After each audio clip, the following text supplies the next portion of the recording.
في سيناء بعد تحريرها مباشرة. ودي من أهم الصور يا جماعة، لأن هي بتثبت إن الشيخ مع الرئيس السادات هو حاليا يبقى من أهم قاعات مجمع القرآن، متحف مشاهير القراء. تعالى كده أوريك اللي عمرك ما هتشوفه في حتة. القاعة دي بسم الله ما شاء الله موجودة في مجمع القرآن الخاص بالشارقة. زي ما انت شايف دي أهم مشاهير جت في تاريخ الإسلام، متقسمة لدول. عندك مثلا هنا جمهورية مصر العربية، بلاد الشام، بلاد الرافدين، إفريقيا، وهكذا مرورا بتركيا وأوروبا، آسيا، الجزيرة العربية. وليكن مثلا هناخد مثلا جمهورية مصر العربية، نقول بسم الله. بيوصلك شاشة كبيرة، الشاشة دي فيها حاجة زي بتتعامل مع ابلكيشن أو موبايل، تمام. بيقول لك ده أهم التلاوات المميزة. وليكن مثلا هندخل هنا سورة الرحمن، اسمع كده، ممكن تجري.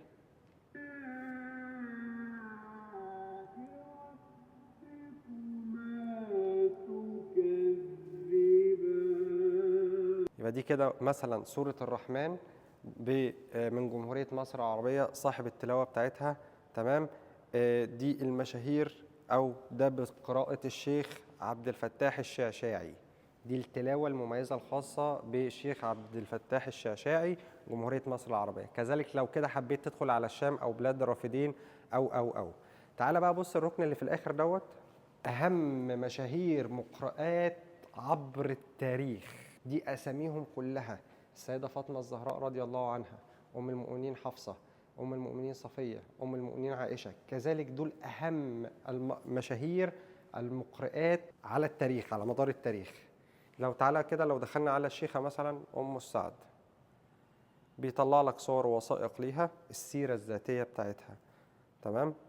تعالى اسمع كده السيرة الذاتية. القارئة المتخصصة في القراءات العشر وأشهر مقرئة في العصر الحديث، درست القرآن الكريم أكثر من نصف قرن بتدرس القرآن الكريم أكتر من نص قرن.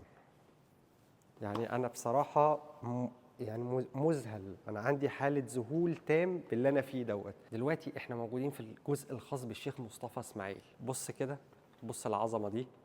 ده الجلباب أهو، جلباب مصري مصنوع من القماش الفاخر الخاص بالشيخ مصطفى إسماعيل. العمامة بتاعته الأصلية أهي. بص كده النضارة اللي كان الشيخ الله يرحمه ويجازيه خير بيلبسها، نضارة مكسورة يا جماعة. بص كده، زوم على النضارة، زوم لي على النضارة، تمام. التليفون اللي كان بيستخدمه عامل زي الرخام أو الجرانيت. الساعات، العلب بتاعته، الجوائز اللي حصل عليها. بص بص بص بص بص بص ده المفروض ان هو ماركة سوني، كان بيتحط عليه الشرايط ايام زمان، تمام. بس انا مش عارف اسمه ايه، فيا ريت اللي يعرف اسم البتاع ده يكتب لي في الكومنتات، لاني فعلا والله مش عارف اسمه. بص ده جمهورية مصر العربية، شؤون خاصة بالقرآن الكريم. برضو ده انا مش عارف اسمه ايه، بس ده جهاز اسطوانات، يعني ده جهاز بيتحط عليه الاسطوانة بتسمع صوت الشيخ. المصحف اللي كان بيقرأ فيه. انت ماشي هنا يا جماعة بتتبسط بكل تفصيلة حواليك. بص بص بص، ادي الشيخ اهو، ادي الشيخ اهو، جمال عبد الناصر، السادات. دي الحقبة الزمنية بتاعت الشيخ يا جماعة. الشيخ ساعة ما كان في المظاهرات. أنا مبسوط. تلاوة الشيخ أهي، تلاوة الشيخ وهو قاعد بيقرأ. الشيخ محمود خليل الحصري أهم شيخ وأقربهم إلى قلبي. كل ما يتعلق ببيت الشيخ والحاجات اللي موجودة فيه.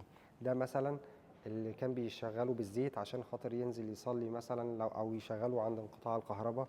الحاجات اللي كان بيتوضى بيها، المنبه بتاعه. بص الصورة دي على فكرة يا جماعة، أنا عايز أقول لكم إن هي كانت في بيت عمي القديم. أنا كان بيت عمي من زمان كان في صورة تيبيكال زي دي فيها كل القرآن الكريم. دي كانت منتشرة في بيوت كتير قوي، الناس القديمة اللي زي حالاتي هتعرف الكلام دوت. الساعة بتاعت الشيخ، أهم صور للشيخ بالإنجازات بتاعته، العمامة بتاعته، نضارة الشيخ، وعلى فكرة دي العمامة الأصلية غالبا، تمام. التلاوات بتاعت الشيخ على سيديهات. طبعا الجيل الجديد دلوقتي مش عارف يعني ايه سي دي. انا بشوف عجب والله، الجيل الجديد مش عارف يعني ايه سي دي. جيلنا احنا القديم عارفين الحمد لله يعني ايه سي دي وفلوبي ديسك وحاجات كده يعني. الشيخ وهو بيصلي في سينا بعد تحريرها مباشرة، ودي من أهم الصور يا جماعة، لأن هي بتثبت إن الشيخ مع رئيس السادات هو حاليا كانوا بيصوروا أو بيصلوا في سينا بعد التحرير مباشرة.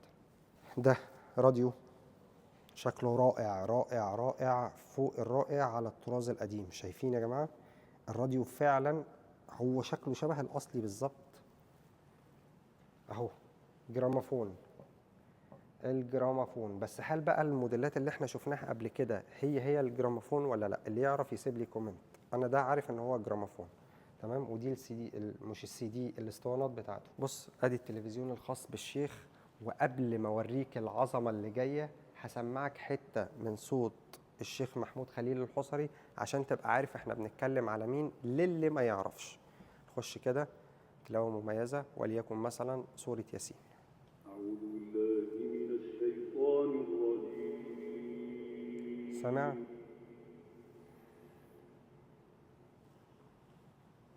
بسم الله الرحمن الرحيم.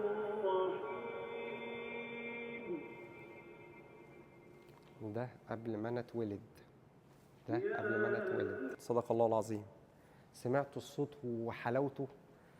دي بقى العظمه اللي انا عايز اوريها لكم. المكتب الخاص بالشيخ محمود الحصري بالفوتيهات بتاعته، بالتراويزه بتاعته، مكنه القهوه لو عايز يشرب قهوه او عنده ضيوف، ودي مطحنه القهوه. طبعا انا ممنوع ان انا المس اي حاجه، لان دي يعتبر كده انا في جوايا دي اثار، انا ما ينفعش ان انا المس حاجه فيها. اوعدك ان انت لو مقيم هنا في الشارقة او في الامارات وجيت المتحف ده هتتبسط جدا. كل سنه وانتم طيبين بمناسبه رمضان. انا بكلمكم دلوقتي وانا صايم ومبسوط جدا جدا جدا، مع ان الواحد في الصيام ما بيبقاش قادر يعمل حاجه، بس انا مبسوط ان انا جيت هنا. لو عندك اي فكره جديده لفيديو عايز تاخده ارسل لي كومنت حالا. يومك جميل، سلام.